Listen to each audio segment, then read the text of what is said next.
Assalamualaikum warahmatullahi wabarakatuh. Perkenalkan, kami dari kelompok 7 kelas D mata kuliah penganggaran perusahaan. Di sini kami akan menjelaskan materi tentang anggaran produksi. Materi ini disusun oleh Bintang Rahmat, Margareta Fidla, M. Adri Pramana, dan Sundoro Atorik. Pengertian anggaran produksi. Anggaran produksi ialah jumlah barang atau produk yang tertera dalam sebuah perencanaan yang spesifik. Banyaknya produk ini akan diproduksi selama periode yang akan datang. Perencanaan anggaran ini berkaitan dengan waktu, jenis, serta jumlah barang atau produk yang akan dihasilkan. Sedangkan arti sempit dari anggaran produksi ini adalah perencanaan jumlah barang atau produk yang akan dihasilkan oleh perusahaan yang sesuai dengan jumlah penjualan yang telah direncanakan sebelumnya. B. Kaitan anggaran produksi dengan anggaran bahan mentah, BOP, dan tenaga kerja langsung. Anggaran produksi selalu berkaitan dengan tenaga kerja langsung, BOP, maupun bahan mentah.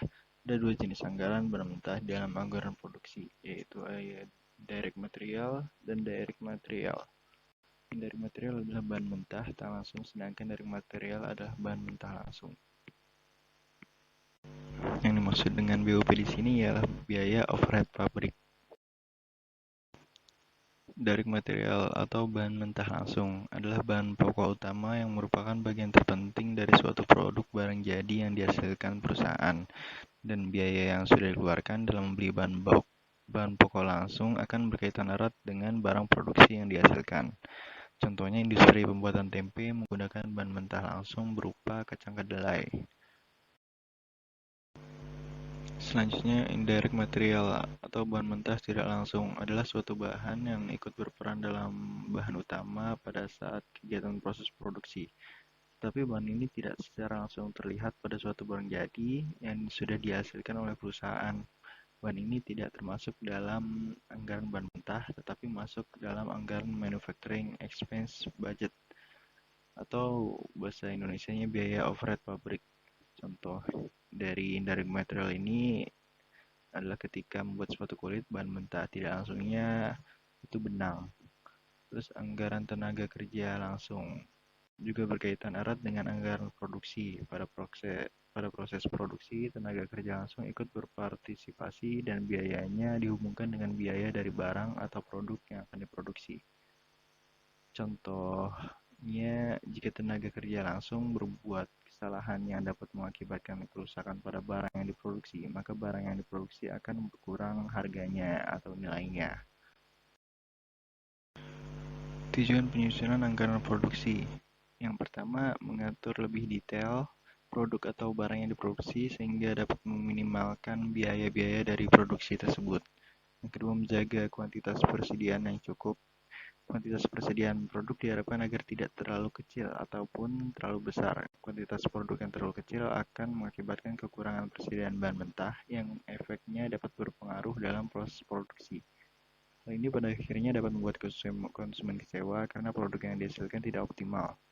Sedangkan jika kuantitas produk terlalu besar, risiko dan biaya-biayanya akan semakin meningkat dan akan menambah beban perusahaan. Yang ketiga, menunjang aktivitas penjualan, sehingga produk yang dapat dihasilkan itu sesuai dengan perencanaan yang ada. Fungsi dan manfaat anggaran produksi. Fungsinya ada 3. Yang pertama, sebagai alat pengawasan, karena dalam menentukan anggaran penjualan, bagian penjualan harus mengetahui terlebih dahulu bagaimana keadaan persediaan produk yang ada di bagian produksi. Kedua, alat pengkoordinasian. Anggaran produksi akan mengkoordinasikan berapa kuantitas produk atau barang yang akan diproduksi dengan mempertimbangkan perkembangan produk, tingkat penjualan, keadaan pemodalan, dan keadaan keuangan perusahaan. Yang terakhir, sebagai alat perencanaan. Anggaran produksi sendiri dibuat berdasarkan pada anggaran penjualan sebelumnya yang sudah dibuat. Oleh karena itu, semua hal yang berkaitan dengan proses produksi disesuaikan dengan kemampuan menjual. Kemudian ada manfaatnya. Yang pertama, ada pengendali aktivitas produksi yang berguna untuk menghasilkan harga pokok produksi yang minimum. Yang kedua, penunjang aktivitas penjualan. Yang ketiga, penjaga kuantitas persediaan barang jadi jika suatu saat diminta oleh pelanggan atau konsumen. Sekarang ada faktor-faktor yang mempengaruhi penyusunan anggaran produksi. Yang pertama ada rencana penjualan terutang dalam budget. Yang kedua kapasitas mesin dan peralatan produksinya. Yang ketiga tenaga kerja. Keempat modal kerja, fasilitas yang dimiliki, luas perusahaan, kemudian kebijaksanaan perusahaan di bidang persediaan barang jadi, dan terakhir ada kebijaksanaan perusahaan dalam menetapkan pola produksi selama periode mendatang. Selanjutnya, dalam menyusun suatu anggaran produksi, ada beberapa langkah yang harus kita lakukan. Yang pertama, seperti menentukan periode waktu yang akan dipakai sebagai dasar dalam penyusunan anggaran produksi yang selaras dengan periode yang digunakan dalam penyusunan anggaran penjualan.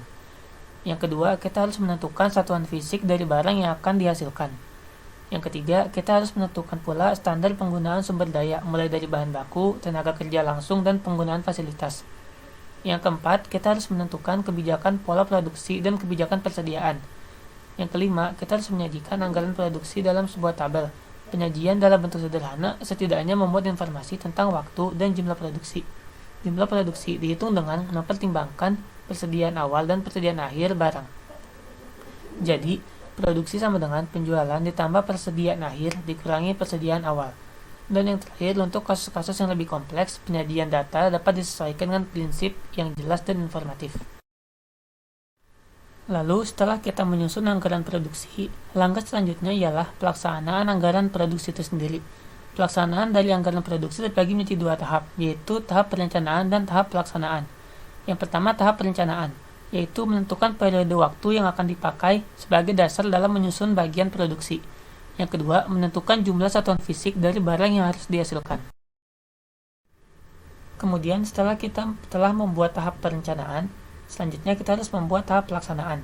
Tahap pelaksanaan itu seperti kita harus menentukan kapan barang itu akan diproduksi, menentukan di mana barang akan diproduksi, menentukan urutan-urutan proses produksinya, menentukan standar penggunaan fasilitas-fasilitas produksi untuk mencapai efisiensi, lalu menyusun program tentang penggunaan bahan mentah, buruh, servis, dan peralatan. Kemudian menyusun standar produksi dan membuat perbaikan-perbaikan bila mana diperlukan. Selanjutnya, dalam menyusun suatu anggaran produksi, ada beberapa pendekatan yang dapat kita lakukan. Yang pertama, kebijakan stabilisasi produksi, merupakan kebijakan berproduksi pada tingkat produksi yang sama setiap bulan selama 1 tahun. Pertimbangan untuk kebijakan ini yaitu, perusahaan ingin memperoleh biaya produksi yang sama untuk setiap bulannya. Kemudian, jumlah pegawai pabrik cenderung tetap setiap bulannya, maka jumlah produksi tiap bulan yang stabil akan lebih tepat digunakan. Kemudian, mesin akan berproduksi lebih efisien jika tingkat produksi barang stabil setiap bulannya.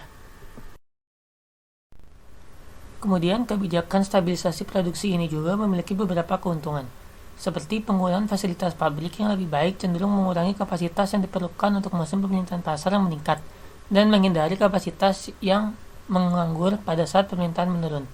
Kedua, stabilitas tenaga kerja dapat memperbaiki moral dan meningkatkan efisiensi tenaga kerja, mengurangi perputaran tenaga kerja, menarik tenaga kerja yang terampil, dan mengurangi biaya latihan bagi tenaga kerja yang baru. Yang ketiga, pembelian bahan baku yang ekonomis merupakan akibat dari tersedianya bahan baku, potongan pembelian, masalah penyimpanan yang sederhana, kebutuhan dana yang lebih kecil, dan mengurangi risiko persediaan. Kebijakan stabilisasi produksi dapat dilakukan dengan cara mengorbankan fluktuasi persediaan seperlunya.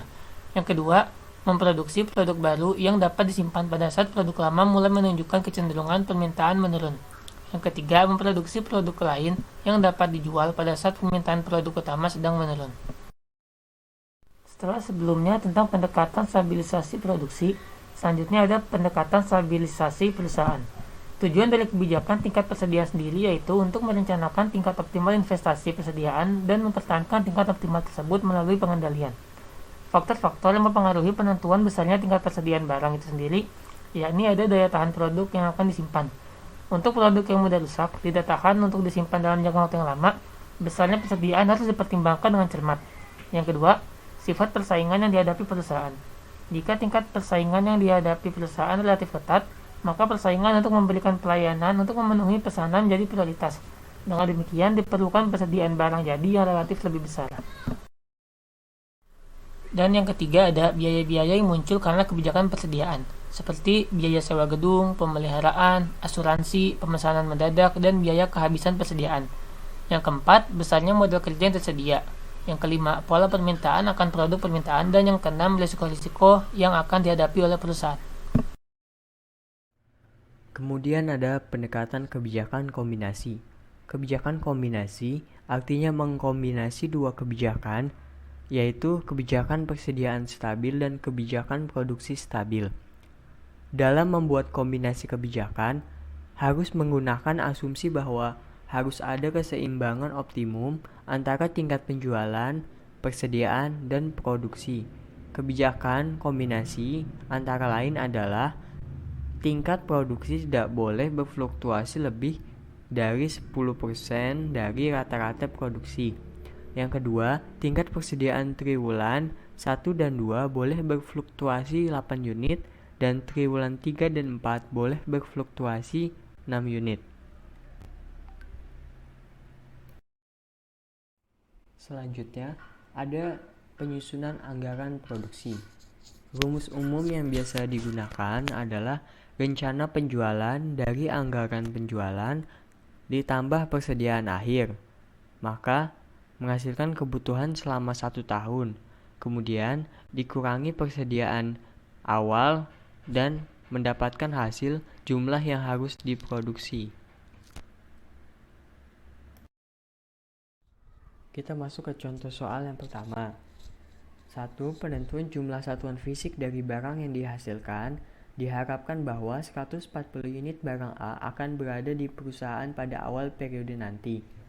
Penjualan selama satu periode direncanakan 225 unit, sedangkan persediaan akhir diperkirakan 100 unit, sehingga jumlah yang harus diproduksi adalah jawab, penjualan 225 unit ditambah persediaan akhir 100 unit, maka menghasilkan kebutuhan sebesar 325 unit.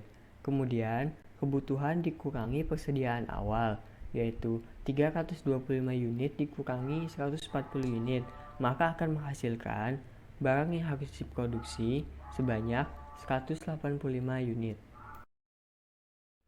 Kita masuk ke soal nomor 2. Rencana penjualan tahun 2012 PT Sentosa adalah 14.200 unit. Dapat dilihat pada tabel yang berwarna biru dengan tingkat penjualan dari bulan Januari sampai bulan Desember dengan total adalah 14.200. Kemudian untuk perkiraan persediaan awal tahun sebesar 2.000 unit dan persediaan akhir tahun sebesar 1.500 unit, maka dapat ditentukan anggaran produksinya adalah penjualan dalam 1 tahun sebesar 14.200 unit ditambah persediaan akhir tahun yaitu 1.500 unit, maka akan menghasilkan kebutuhan 1 tahun yaitu 15.700 unit. Kemudian kebutuhan 1 tahun dikurangi persediaan awal, 15.700 dikurangi 2.000, maka akan menghasilkan jumlah yang harus diproduksi yaitu 13.700 unit. Kemudian dalam mengalokasi kebijakan produksi bulanan dapat menggunakan 3 pendekatan. Yang pertama yaitu dengan mengutamakan stabilitas produksi. Dalam mengalokasikan stabilitas produksi tiap bulan dapat digunakan 2 cara, yaitu yang pertama membagi tingkat produksi per tahun dengan 12. Apabila produksi setahun sebanyak 13.700 unit, maka per bulan 13.700 dibagi 12 dihasilkan angka 1.141,67 unit. Kelemahan dari cara yang pertama ini, bilangan yang dihasilkan tidak bulat dan membuat sulit menentukan angka produksi dengan tepat. Selanjutnya, cara yang kedua yaitu membagi tingkat produksi sedemikian rupa sehingga menghasilkan bilangan-bilangan bulat dan dapat dialokasikan dengan tepat. Pada soal sebelumnya, produksi setahun itu 13.700 unit. Kemudian dibagi 12 dan didapatkan hasil 1141,67 unit. Kemudian bilangan itu dibulatkan menjadi 1100. Apabila produksi per bulan 1100, maka kekurangannya adalah 13.700 dikurangi 12 kali 1100. Sisanya 500 unit. Kurangnya dari produksi setahun yang sebelumnya yaitu 500 unit. Kemudian, kekurangan 500 unit ini akan ditambahkan pada bulan-bulan dengan produksi tertinggi. Di sini tertera Januari 1.500 unit, Februari 1.600 unit, Maret 1.600 unit, April 1.400 unit, Desember 1.400 unit. Data ini didapatkan pada tabel di slide 20 di soal nomor 2. Sehingga bulan-bulan yang dipilih tersebut sebanyak 5 bulan mendapat tambahan masing-masing sebesar 500 dibagi 5 bulan 100 unit, sehingga jumlah yang diproduksi 5 bulan masing-masing 1100 ditambah 100 unit sama dengan 6000. Kemudian 7 bulan dengan produksi per bulan 1100 unit sama dengan 7700, maka hasilnya adalah 13.700 unit. Pendekatan yang kedua adalah mengutamakan stabilitas perusahaan. Mengutamakan stabilitas perusahaan dapat dilakukan dengan dua cara. Yang pertama adalah selisih persediaan awal dan persediaan akhir dibagi 12. Contohnya adalah persediaan awal 2000 unit, persediaan akhir 1500 unit, sehingga mendapatkan selisihnya sebesar 500 unit. Dari selisih tersebut, apabila kita bagi 12, per bulannya kita akan mendapat 41,67 unit. Cara kedua adalah dengan cara membagi tingkat produksi sehingga mendapat bilangan yang tepat. Sehingga mempunyai sisa 500 unit dibagi 5, maka kita akan mendapatkan 100 unit. Dan yang ketiga adalah dengan cara kombinasi. Dalam cara kombinasi ini, tingkat produksi dan persediaannya berubah-ubah. Contohnya adalah yang pertama, kebijakan PT Sentosa, tingkat produksinya tidak boleh berfluktuasi lebih dari 15%. Produksi normalnya adalah 13.700 dibagi 12. Hasilnya menjadi 1.141,67 dan kita bulatkan menjadi 1.150. Produksi maksimumnya adalah 1,15 dikali 1.150. Hasilnya menjadi 1.322,5 dan kita bulatkan menjadi 1.300. Kemudian, produksi minimumnya adalah 0,85 dikali 1.150. Dan hasilnya menjadi 977,5 dan kita bulatkan menjadi 1000. Contoh yang kedua adalah tingkat persediaan tidak boleh lebih dari 1.600 unit dan tidak boleh kurang dari separuh persediaan maksimal. Persediaan maksimalnya adalah 1.600 unit, maka persediaan minimalnya adalah 0,5 dikali 1.600 unit dan hasilnya menjadi 800 unit. Menentukan besarnya persediaan. Yang pertama, menentukan besarnya persediaan dapat kita sesuaikan dengan kebutuhan per bulan. Apabila kebutuhan per bulan kita sama, maka kita akan menggunakan rata-rata bulanan. Contohnya adalah kebutuhan barang setahun kita adalah 9.600, maka kebutuhan per bulan kita adalah 9.600 dibagi 12 sehingga kita akan mendapatkan hasil 800 unit. Akan tetapi apabila kebutuhan barang atau bahan tiap bulannya tidak selalu sama, maka metode lain yang dipakai adalah metode rata-rata bulanan yang bergerak. Contohnya adalah kebutuhan bulanan dari bulan Januari hingga bulan April. Kebutuhan bulanan Januari adalah 400 unit, Februari adalah 200 unit, Maret 300 unit, dan terakhir April adalah 400 unit. Maka kebutuhan bulanan dengan rata-rata bergeraknya adalah bulan Februari adalah 400 ditambah 200 ditambah 300 dibagi 3.